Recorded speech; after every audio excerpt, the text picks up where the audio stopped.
Hello, everyone. It's been a minute, and I trust we have all been well. Today, we'll be reviewing Atomic Habits by James Clear. I think, I think the only thing about not having your books on print is that you can't, brag about it like that. But I get the central idea, and that's what's most important. I'll start by saying that I strongly believe that this book deserves a space on everyone's shelf or device if you're reading the e-version of it, because this book is wholesome and it's absolutely refreshing to just see things from another perspective. I also believe that this book is really good because the empirical evidences and results or laws that the solutions and recommendations proffered in these books are a result of experiments that have been carried out to validate the authenticity of these laws. So kindly do yourself good by getting a copy. Of course, I would gladly share if only you would ask. James starts this book by telling us a story of a very unfortunate incident that happened on the last day of his sophomore year. He got hit by a classmate in the face with a baseball. He had to go through therapy, surgery, depression, relapse, and all of that. But I believe that the central idea that experience is conveying, or that experience is trying to convey from this book and other things that he would say, is that tiny changes can amount to remarkable results if only we are consistent and if only we keep at it for a considerable amount of time. Now, I think a great way to start to put everything in perspective and context is by defining terms. I remember back then in integrated science, atom was defined as the smallest indivisible constituent part of a unit or something. Yes, just three. And then atomic in this context is an extremely small thing, an extremely small amount of a thing, the single irreducible unit of a larger system. Of course, habits are our routines or practices that are performed regularly.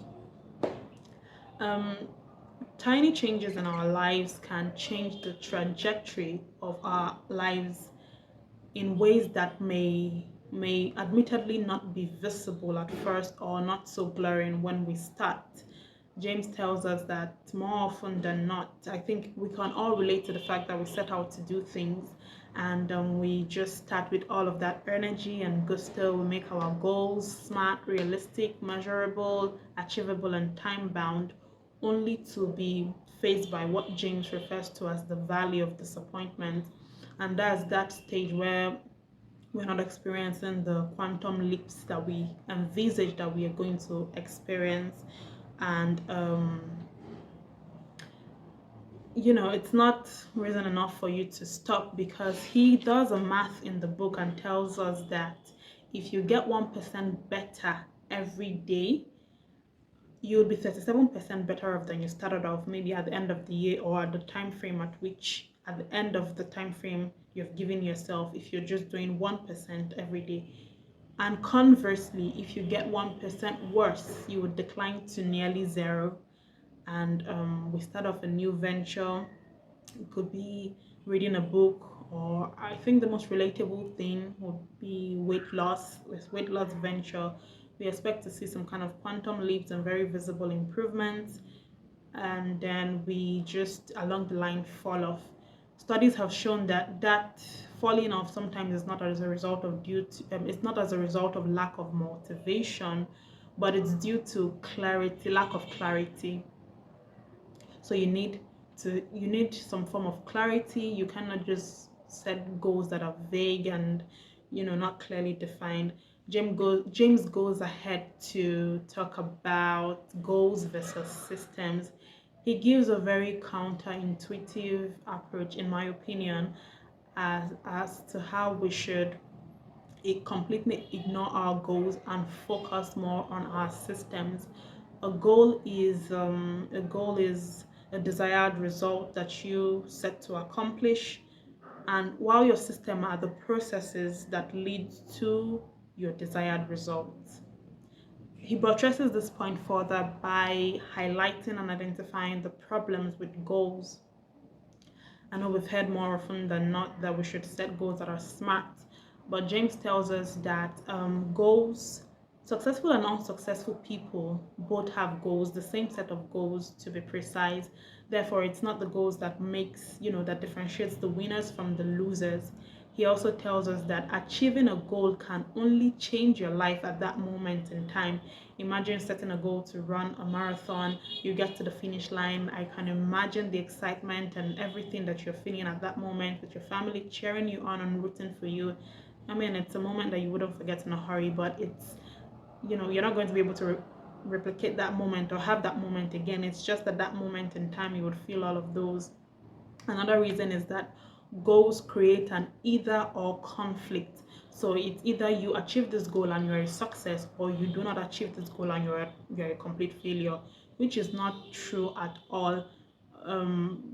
Practically, I would say, or to cite an instance for better clarity, would be you set out a goal to lose a certain amount of calories or burn belly fat at a specific time, um, at a set date.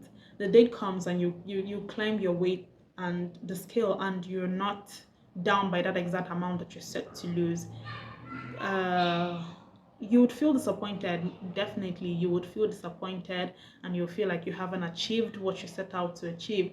Not taking cognizance of the fact that you are healthier, you're trimmed, you have developed in that process, you have developed a better eating habit, you have learned, so many things about a good diet and eating healthier.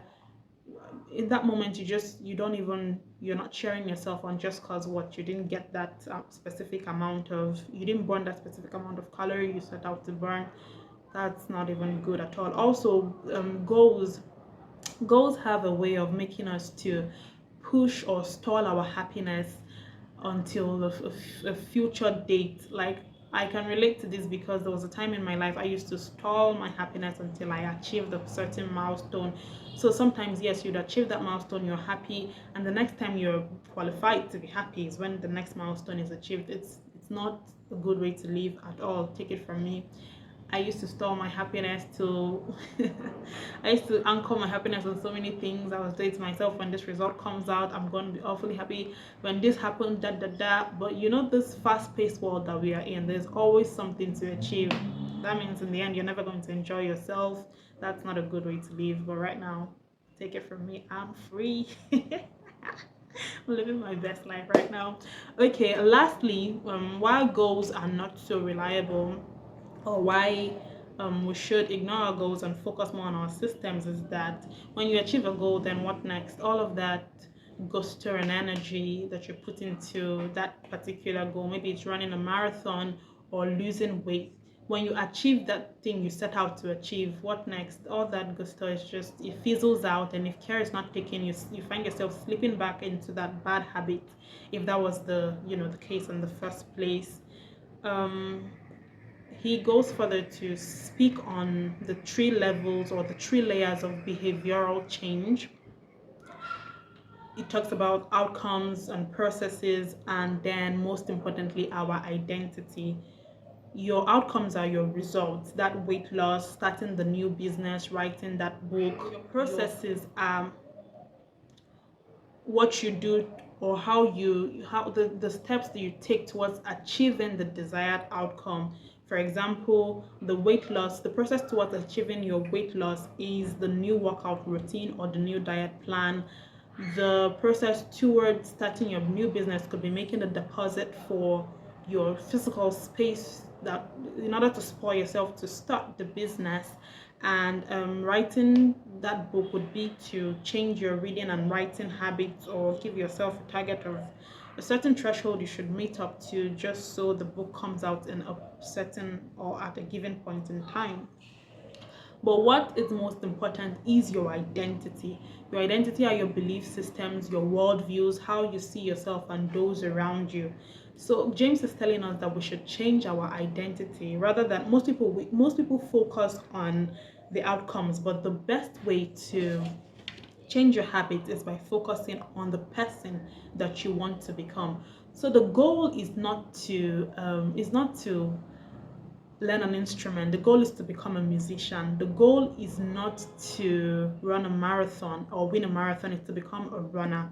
When you begin to immerse yourself into the identity of who you want to become, it's a more valid way of becoming that person. So typically I like to identify as a reader. I'm a reader. So in traffic, at work, any small space I find, I'm not the goal is not to finish James Clear's almost 300-page book. The goal is to read. So I'm thinking, how do I make this my real identity? How do I imbibe this reading culture? It's by taking the littlest time that I have, spare time that I have, and immersing myself in the person that I want to be. That way you can achieve your goals better. So rather than working on your goals or focusing on your goals, you focus on your system, and almost automatically you find yourself achieving your goals and not the other way around. The concept of the habit loop is also discussed extensively in this book. Mason similarly talks about a feedback loop in his book, The Subtle Act, but that's not what we're going into right now. Ultimately, the idea of developing a habit is that we want to be able to solve problems with in the shortest amount of time and with the least amount of effort. Habits are formed and reinforced by the means of a continuous feedback loop. And the loop is cue, craving, response, and your reward. So, a cue, for example, would be a buzz on your phone. Your craving is the curiosity to know who called or what the message is. The response would be to check your phone to know the message that came in or whoever called you, and the reward will be the satisfaction from knowing who called or the message that you got. So the key to creating a habit that sticks is to create a feedback loop, or to create feedback loops that are continuously being improved. And he gives us 4 laws on how we can influence the loop to work for us. The first law is to make it obvious. Make the good habit you're trying to imbibe obvious, or make the bad habit you're trying to discard obvious. You can start by creating a habit scorecard. This is a list of the things you do when you get up in the morning, from when you get up in the morning to when you go to bed at night. Now, when you make a list of that, bearing in mind the person that you're trying to become, you then begin to categorize this habit into positive, negative, or neutral. Now, you're not necessarily trying to change anything. You just want to know. You just want to be in the know. You're just observing. Carl Jung said that until you make the unconscious conscious, it will direct your life, and you will call it faith. So you're just even trying to observe and see, is this something I'm doing too much or too often? And also evaluating it side by side with the person that you intend to become. Then you're then able to identify these habits and the areas that you need to change. The next thing is to get clarity, right? So you're not just vaguely saying, I want to read more this month. You're getting clarity, and you are saying, using a formula of your behavior, the time, and the location. So you're saying something like, I will do, which is the behavior, at a certain time and a particular location. Better example would be, I will read for 20 minutes every day this month in the library on my way back from work. That's as clear as can be. Another way to develop a desired habit is by something James calls habit stacking. Now, I've been doing this inadvertently or even unconsciously before coming in contact with this book. The way habit stacking works is that you're tying or you're pairing a desired habit with an already existing habit using the formula After your current habit, I will do my new habit.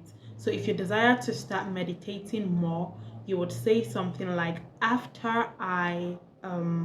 you can say after I brush my teeth, I would meditate before pouring myself a cup of coffee. So typically, when I wake up in the morning, after I say my prayers, I plank or jump ropes before I have my bath and get ready for work. That's what I do. Then also to reinforce this, or to make it a bit more concrete, you need triggers. Triggers are things that you do automatically. So each time you see a cup of coffee, you'd know that the next, or you know somehow in your mind that the thing associated to coffee for you in the morning is meditation. I don't know if you get the point, but it helps you to just be in track, I believe. So there's there's there's that. James also emphasizes on the need of having the right environment. He says sometimes motivation is overrated, that you could struggle with a bad habit just because you are not in the right environment. The need to have the right environment. If you want to take more water, it's necessary for you to place bottles of water in places where they are very handy and visible. If you want to read more, don't shove your book in the shelf, put it where it's very visible. That way you're inspired to or motivated to read when you see that book. These objects in our environment, they do not necessarily determine our behavior. Rather, it's our relationship with the object that it's our relationship with the object that does. For example, if you are accustomed to relaxing on your couch and watching television after work, you would find it very difficult to do anything aside from that on your couch. That's because your mind and your brain is already programmed and accustomed to resting whenever you sit the couch. And because of that, James admonishes that we have separate zones in our homes or houses for different activities. According to him, he says one space, one use. I know that will be a bit tricky, especially if we have like small spaces, but we could just try to compartmentalize. We could, I don't know, just find a way around it. A permanent way to eliminate a bad habit is to cut it off from its source and make it completely invisible. Self control might work at first, but I believe that you would struggle in the long run if you're trying to cut down the amount of time you use your phone a day. A good way is to put it in a drawer that is, a drawer far away from you in another room. If you are struggling to me, what I do is if I want to reduce the amount of time I use my phone, I subscribe on my modem instead of my phone. That way, when my modem is away, right, it's difficult for me to connect to the internet or do anything. Of course, it's off. Yes, you would have to put in some stringent measures yourself, but I believe it's your personal development and you would be intentional about it. So try to make the bad habit invisible. The law is to make this new habit attractive. When we expect to be rewarded for taking a particular action, it's likely that we are going to repeat that action that has a corresponding reward until it becomes a habit. Conversely, when we expect punishment for a certain thing, we are most likely to refrain from such a thing. James buttresses this by explaining dopamine spikes and how it affects our motivation level. Dopamine is it's a hormone and a neurotransmitter that affects our motivation levels, and we not only release this hormone is not only released when we experience pleasure, but also when we anticipate it. That's why we say that gambling addicts, I think a study shows that gambling addicts, they tend to have a dopamine spike right before placing a bet, and not even when they win the bet, or not after when they win the bet. The craving is what causes us to take actions in the first place, and making a habit attractive is vital. because it is the expectation of a rewarding experience that drives us to act. Now, we can make our habit attractive by using a strategy James refers to as temptation bundling. This is achieved by combining a habit we need to do with a habit we want to do. A typical example for me would be that I do not take off my work clothes if I intend to read. So what I need to do is to take off my work clothes and rest. What I want to do is to read after work. So what I like to do is I just like to maintain um, that mental position of being at work. It helps me, and plus I can't even really relax that much with my work clothes on. So it just helps me to stay on my toes and do what I have to do. No matter how little, I just try my best to read. I think there are some other more convincing examples, like the one he gave in the book about a student who wanted to lose weight but was always watching Netflix. So he tweaked his system and his laptop screens and his television screen to his cycling, I think his bike or a treadmill, so that each time he's watching television, he's cycling, and then if he stops or he stops, then the television screen would pause. So he was burning calories one Netflix at a time. So many other concepts were explained in this book, from group influence to priming our environments to help us achieve our goals better. We are influenced by people that are closest to us, so it's imperative for us to find a group, right? Find a group and be that promotes the culture of the habits we are trying to imbibe. So if you want to be fit, surround yourself with people that are fit. If you want to read more, be in a group, join a group club, because the people that we are closest to just have a way of rubbing off on us. One of the best ways to enforce a habit is to find a group and become a part of a culture where the habit is a norm. The third law is to make our desired habit easy. You can make your habit easy by reducing the friction and using the law of least effort. You can make your desired habit easy by making the habit convenient. You can choose to go to a gym that is on your way to work rather than go to another one on another route where you have to drive like 20-30 minutes to the place. You can also prime your environment for your use. If your intent is to eat healthier, you can chop your veggies the night before, so that when you wake up in the morning, the veggies are there, everything is ready, and you just have to make a healthy breakfast rather than just grabbing whatever that comes to your hands first and whipping up something healthy or unhealthy. I think you need to be intentional. Intentionality is key as always. You can also use the 2 minute rule to stop procrastinating. So this one emphasizes on looking for a 2 minute version of your desired habit. So for example, running a marathon would typically start with wearing your shoes. The 2 minute version would be wearing your shoes and stretching.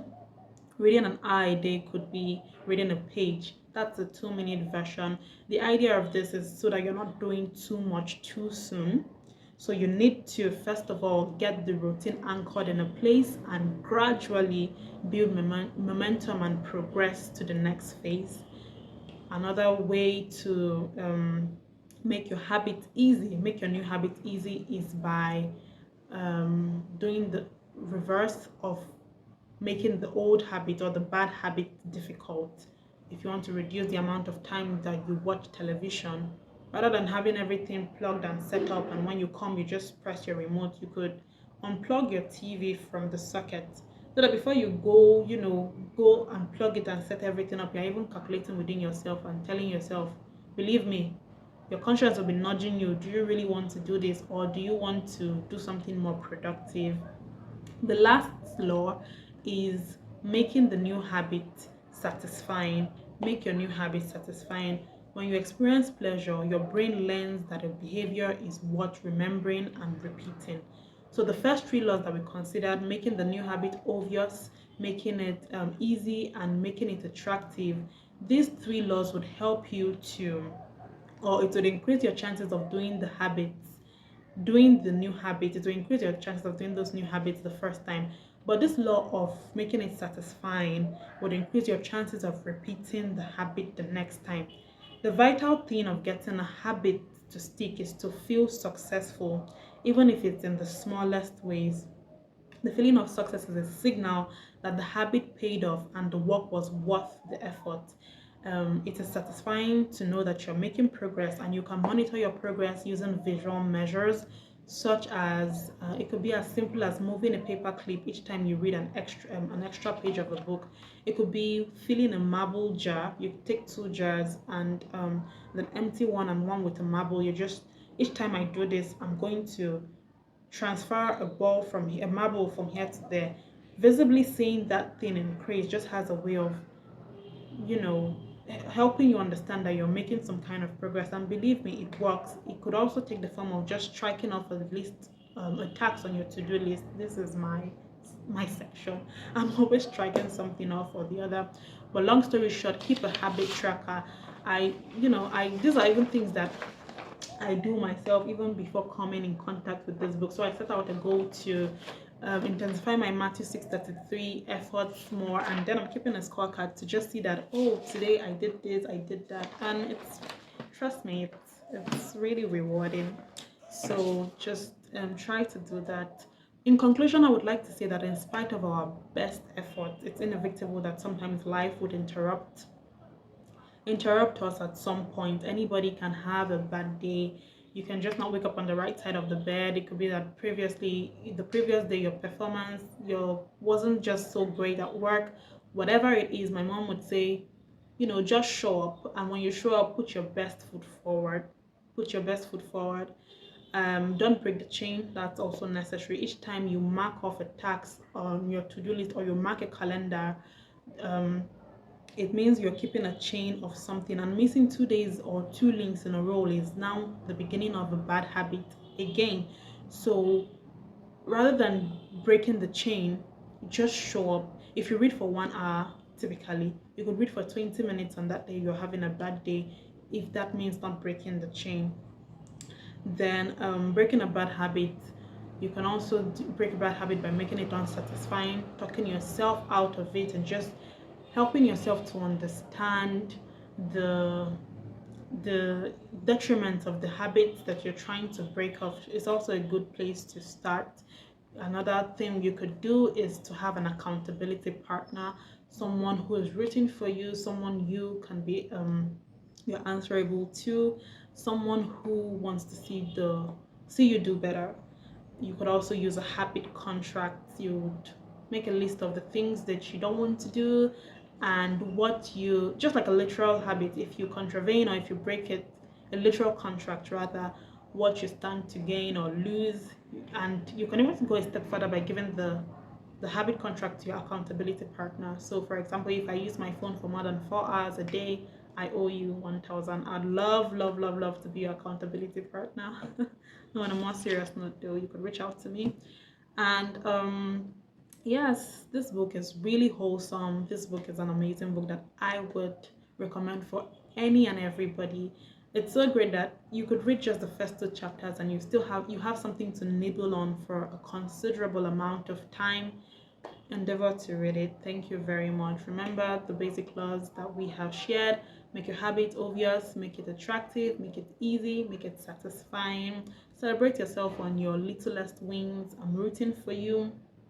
Remember to show up. I think it was Woodin Allen that said 80% of what gets the job done is just showing up. Remember to be able to identify your habits.